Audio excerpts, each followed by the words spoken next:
ठीक है, तो चलिए इसमें हम पढ़ेंगे जनन चैप्टर। कौन चैप्टर? देखिए ध्यान से, पहले समझते हैं जनन क्या है। जनन क्या है? तो वह प्रक्रिया, प्रक्रिया जिसके द्वारा जीव अपनी संख्या में वृद्धि करता है। क्या करता है?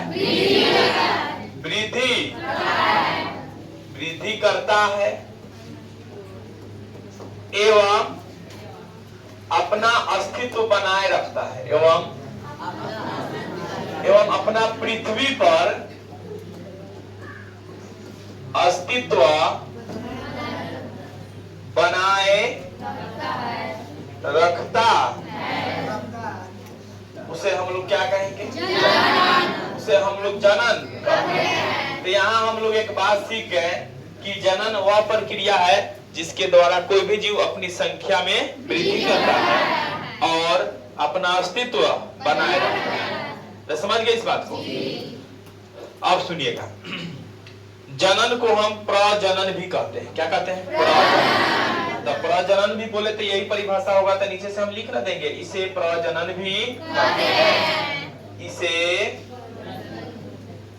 प्रजनन भी कहते हैं। इसे प्रजनन भी कहते हैं। आप सुनिएगा ध्यान से। अब बात आता है जनन होता कितने प्रकार के हैं? जनन के प्रकार।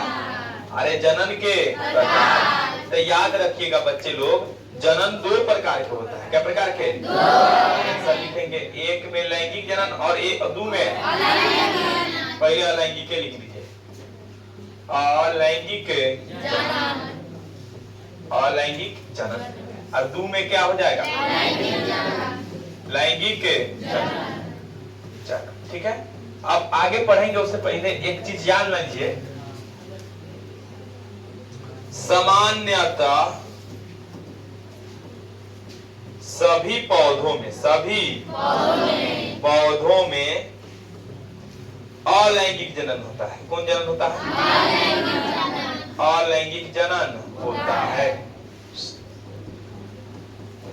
तो हम लोग अभी पढ़े कि जनन वह प्रक्रिया है जिसके द्वारा जीव अपनी संख्या में वृद्धि करता है। इसे हम लोग प्रजनन भी कहते हैं। जनन कई प्रकार के? 2, लैंगिक और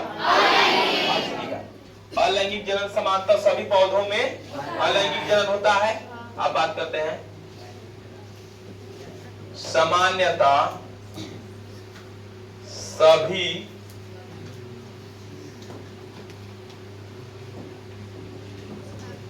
जंतुओं में, जैसे जानवर, मानव, ऐसा जंतुओं में लैंगिक जनन होता है। कौन जनन? लैंगिक जनन होता है। अरे कौन जनन होता है? आप बताइए ध्यान से। तो आप लोग से पूछे जनन कितने प्रकार के? लैंगिक और लैंगिक जनन और अलैंगिक। अब देखिए क्या होता है, ये नोट है, देखिए ध्यान से, परिभाषा उधर होगा, पहले कुछ समझ लीजिए। अलैंगिक जनन में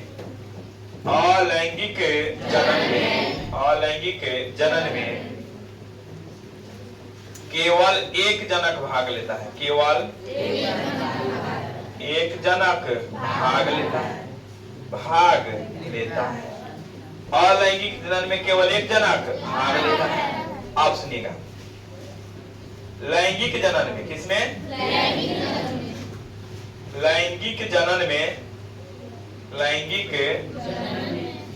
में 2 जनक, एक नर और मादा भाग लेता है।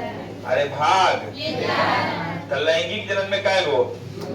अलैंगिक में आप बताइए ध्यान से, लैंगिक में क्या गो जनक? लैंगिक में 2 गो, 1 होता है। अलैंगिक में तो फिर से अलैंगिक जनन में क्या गो जनक? क्या गो? चलिए, पेड़ पौधा में अलैंगिक जनन और जंतुओं में लैंगिक। अब हम आते हैं परिभाषा के अनुसार। आपका लैंगिक जनन क्या है?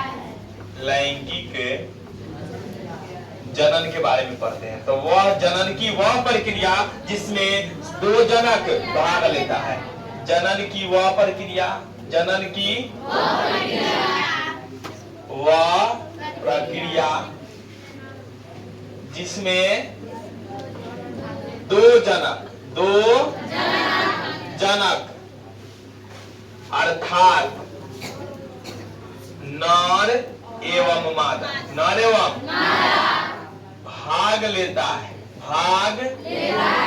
जनन की वह प्रक्रिया जिसमें दो जनक अर्थात नर और मादा भाग लेता है, उसे क्या कहेंगे? उसे लैंगिक जनन कहते हैं। लैंगिक जनन कहते हैं। अरे समझ गए इस बात को? एग्जाम्पल में आपका क्या हो जाएगा? मानव, मानव में कौन जनन?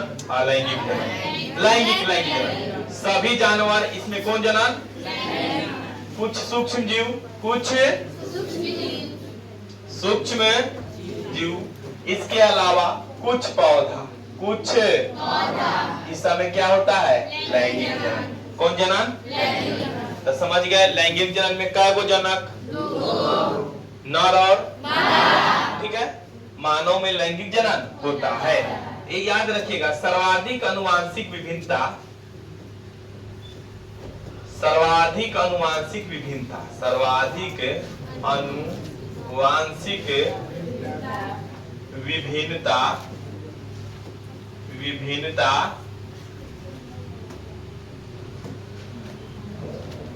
लैंगिक जनन में ही पाया जाता है। लैंगिक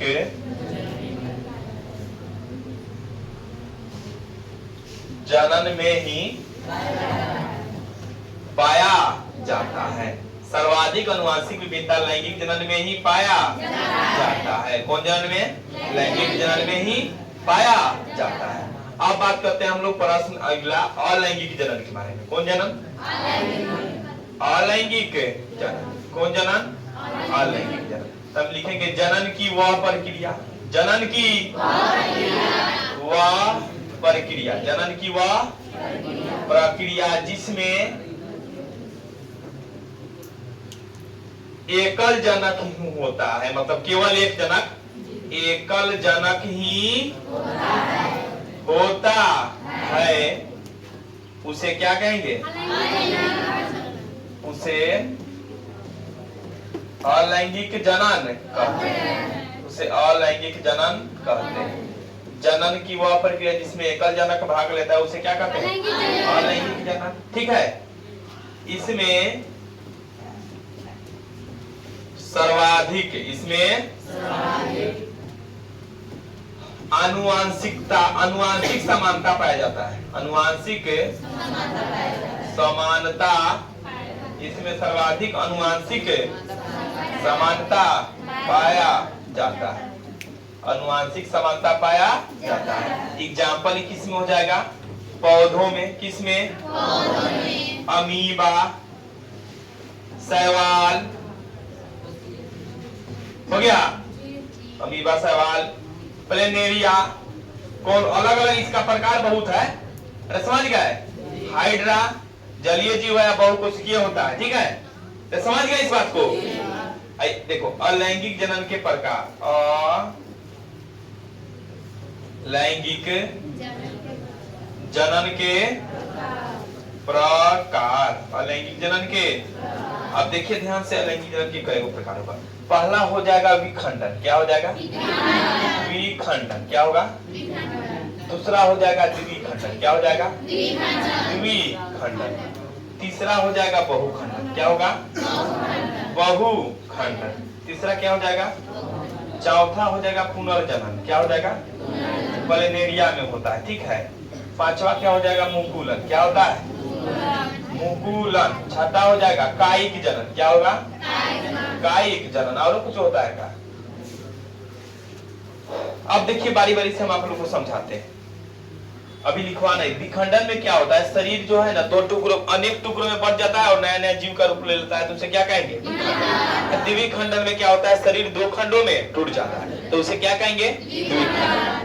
विखंडन में शरीर टुकड़ों में टूट जाता है, इसमें दो भागों में टूट जाता है। बहुखंडन की बात की जाए तो इसमें केंद्रक कई भागों में टूट जाता है। एक कोशिकीय जीवों का केंद्रक कई भागों में बढ़ जाता है और सब विकसित हो जाता है कोशिका द्रव में। कहाँ विकसित होता है? तब बहुत जीव बन गया था बहुखंडा। पुनर्जनन में क्या होता है? शरीर का कोई भी भाग विकसित होकर नया जीव ले ले तो उसे कहते हैं पुनर्जनन। मुकुलन में क्या होता है? शरीर से एक कली निकलता है और उस कली को हम लोग कहते हैं मुकुल। क्या कहते हैं? तो उसके फलस्वरूप जो जनन हो उसे मुकुलन कहते हैं। कायिक जनन में शरीर से एक परवर्ध निकलता है, जैसे आलू में देखते हैं निकलता है, आंख ऊख में रहता है, तो उस सब कहते हैं कि एग्जाम्पल हो गया कायिक। तो हम लोग अच्छा से पढ़ लिए जनन वह प्रक्रिया जिसके द्वारा जीव अपनी संख्या में वृद्धि करता है। जनन के प्रजनन भी कहते हैं या दो प्रकार के, लैंगिक और अलैंगिक। जनन में केवल एक जनक भाग लेता है, लैंगिक में दो जनक भाग लेता है, या वह जनन की प्रक्रिया जिसमें दो जनक भाग ले, नर और उसे कौन जनन कहेंगे? और अलैंगिक जनन में केवल एक। अलैंगिक जनन के बारे में पढ़ लिए, लैंगिक जनन के भी बारे में पढ़ लिए। जनन कई प्रकार के? जनन दो प्रकार के हो गया। यहाँ है जनन क्या है। अब आप लोग से आग्रह किया तो अच्छे से लिखे दे।